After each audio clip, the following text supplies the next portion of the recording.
Chairman le lung rol pui wenal pung khom zong zong te zawain chibai u ka cheu hei huning ema chen dam lo na wanga delia menom san gan vice president puchat ya wena kan zinga alo tel ya lo mom hle maya ni kha nar na khir khan takani nge dam le mai turti hun rei tak chung han ve khania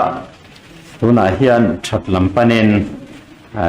at lam hoin kanin khom thia lomom hle ni sun na hun kan man tak manipur chungchang te chak ma chungchang te nakina kan ngai thadon thowa chumi pain Manipur la mathil theng bik hi toy te thuma hruai han soi ve tulin ka hria zo na tha kan u nau ten mangan nan men lo an tok me ka englai point kan ril ruan lua reng mai khi buaina khi tlang mi ten ek che pa deep ral tumna ni berina langa a phena in phum lian takero chu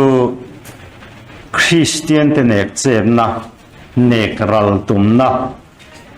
ni mai omin asiat theiane a chan chu rem chang a piang a biak in an bitum chat maya biak ani to biak in ani to phot chuan zo na thak te lu ani emo ale lampo langai naga tlang mi te lu ani emo abul pui bera meitei lo ani emo an spare chuang lo reng maya chon biak in ani chuan utan thlang hal mia maya chuti ni chuan tlang mi te le phai mi te in el na satlia in do na satlia langot nilovin a phena sa kho in do na omani o mange o ti tur ania chusalang telane tin khiti khopa harsatna lian tham walau takathleng si central sarkar a enroll thadu umang mi alo hian ngai ati thalo pokane chuwangin rilro put koi de upal a olviawa kan lo pu koi de upal ani pon alan dan le thil thleng danin chu min ko mu tlat ane tichuan Mizoram sarkar kan chief minister kai foina noya theyang to ka kan unaute chan himna na thok turen ma an lati kan ria chu ke ni party po hian thei to pathop kan huamani ti po chief minister hena kan sarkar hena ziakin kan lo thlen to a party anga tangkai na kan ne ni photsuan opposition party malani ila kan ti thei tlem hle ma se englai poin kan sarkar te chan chuan na an tho konga troyom turen he ZPM here in Peireng ani ti kan soinon le duane ten lom ngai polte zirlai polte ponyang chan chuan le tran puina na tho konga natlang a omani chuan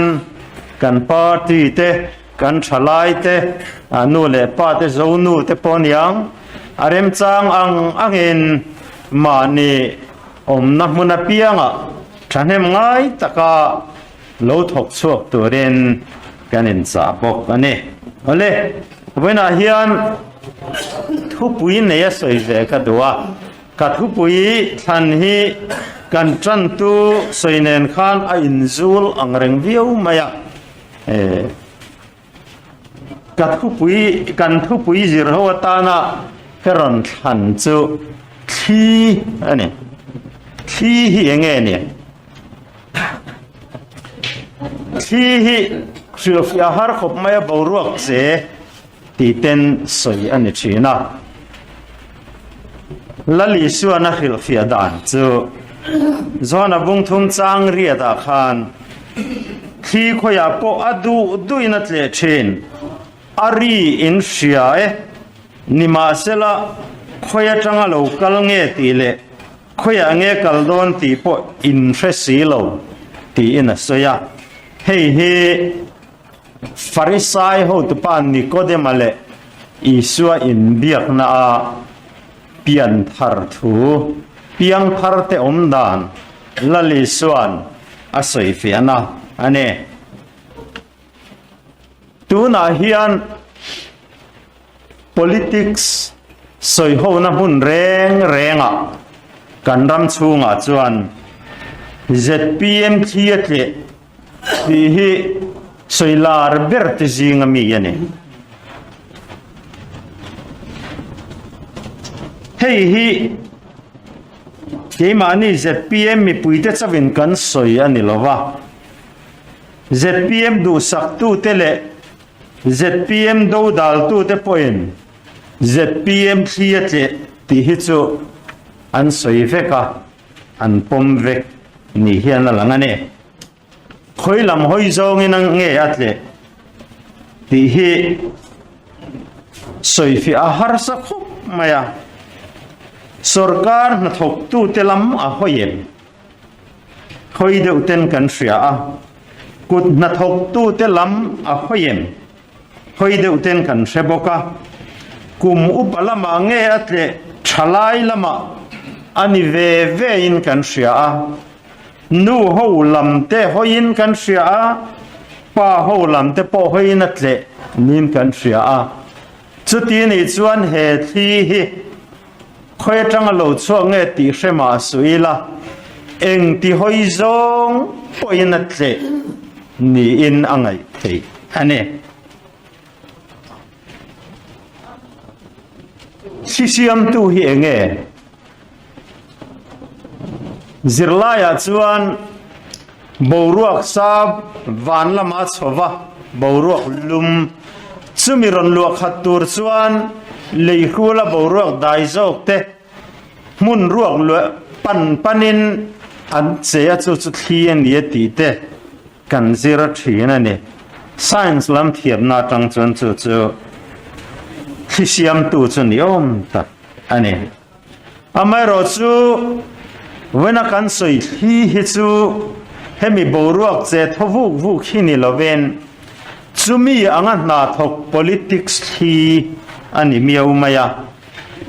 politics kang mei po chu ombok si lova ma se atle miau boxia chu wangin engwanga thi hi lo thonge ti kan soi du dana in ang lo tho me zona sang aom thei ome eng hun lai tang chi khan nge he politics thi ZPM thi hi atle tran soido ne la kan soida ne nang lo mai thiane khisul hulang sar tun naya kan mu masaber chu lung leyat le khane kha po kha atle lai vel tak chu April ni som ni pakwa vote hak ni vel khan ni om takani a amaro chu mi puiten ZPM thiat ani ti kan riat ni ro chu vote chiar ni mei ni thum kha ani chu ta po chuan eng anga nang etle ti kha kan in rin sia ka a then in du thu sam telin ke mani suai tu tengei poin kan sarkar ve mialang a paruk kan tlingang a ani lo le kan van nei view chan pariat kan tlingang a ti te nia amai ro chu kha thi kha apuminan in puang ta a awa yen ZPM a aron len lut ta vek maya tichuan nili aliam nuwa thi atle nu nili aliam nuwa eng anga thi nge ni kan khe thei chau ane khati lai khan thi mak sak tak tak tlea sum thi te pot lea in tiam thi te po le atle boka ten sarkar in an thomek tele na tho dan tele a tho dik lo soi fian na thi te po khat le boka ne ti chuan kha thi a khan keni zatiam party te chu adong tu ber kan lo ni a ava in kan lo dong ta a kan in rin dan aya na sadda in mal som na kan dong ane chu wangin kha thi siam tu kha RT-PCR bundu lo mai khanina lang lova bypass road siam du lo mai te kong siam chat du lo mai te khanina lang lova mal som na thi pathianen heram hi le lin na do siam chat ado ni in angai thayat sumiat an chuan khatiang khan thi atle ta ani ange lali suwa soyangin khoya po adu tuina tle china ari kan sia nima sela khoya chang lo kal nge ti le khoya nge kal don ti kan khelo chiang kho mai mi chuan alen thuk te tun din te azo vek nuwa kan lo se thei ta shama ni kha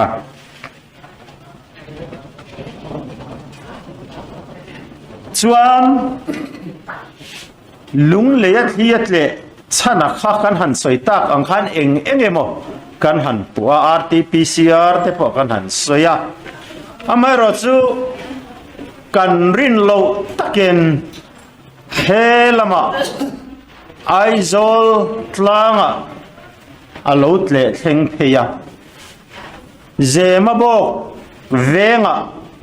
alot le luta chuta po chuan atle lai kan shelo atle dan chin po kan shelo zing atangin vote kha kan ya vote shir ma khachuan kan du thu sam chu angai le bok kan sarkar mil mai om mange aboruak en hi chuan kan tling tamber mai om mange kan tia kan du thu sam asang ngam lo ani kha ti chuan tlai lama zana atle zela topa a result la lo chuak ta zema bok RT-PCR an bundon ti thom om lo bypass road siam an tum ti thom om chuang lo ma se kha thi bok kha lo tle lia ti khan a result kan lo mule mai ani khoya po adu uduina tle thin ti hi pom lo po tumila thudik takania asoi tu hi sisiam tu thinei tu ani miau maya mi ring te hisab dan ang lo zong ten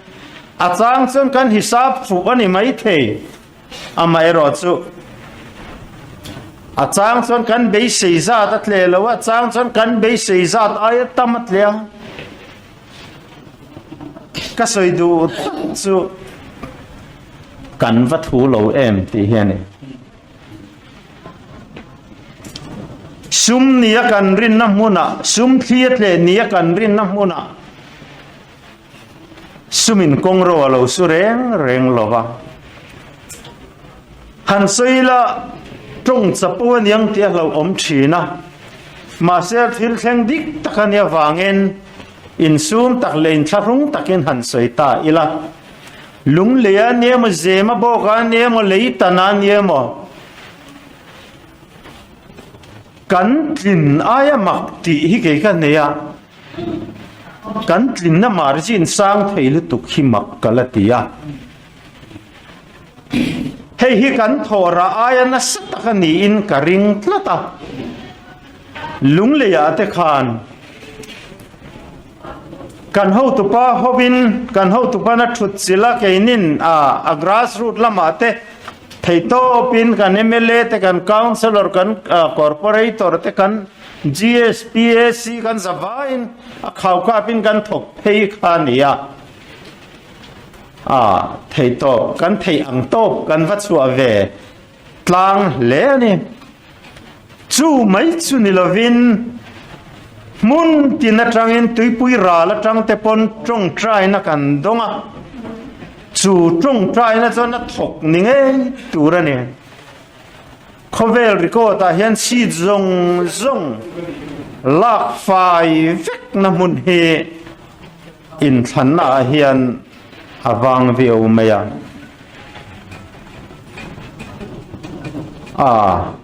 result kan don lim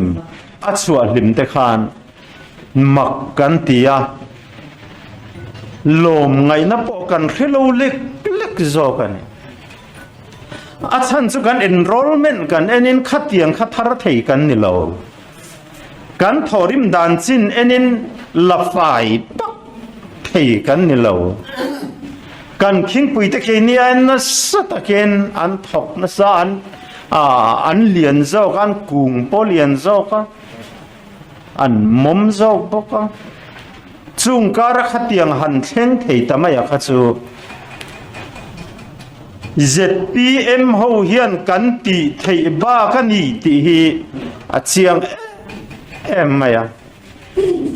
chu wangin thisiam tu hi kan thei ngil palanga a thi tholaya le a thilen thuk lai vela ringot hian kan lo zam ra lang ti hi ahlawam mane tuna hian mei tha kan mangchan meka tuna tanga thasarial chuan assembly election kan machon le donane tun ma chon ni kuma na kuma in thana theng don kan ti thin tuna chon kumina ti po afia zo to lo tuna tanga thasari na tiang ai to kan huna kal duwa kani ti chuan kan ho tu te thei patop choin anin buat saya chuti lairil ro lowom le thina chu khinei tu hian he ZPM tan hian thia chua le duangem ti hi ngai tuangu ti ka in som do ne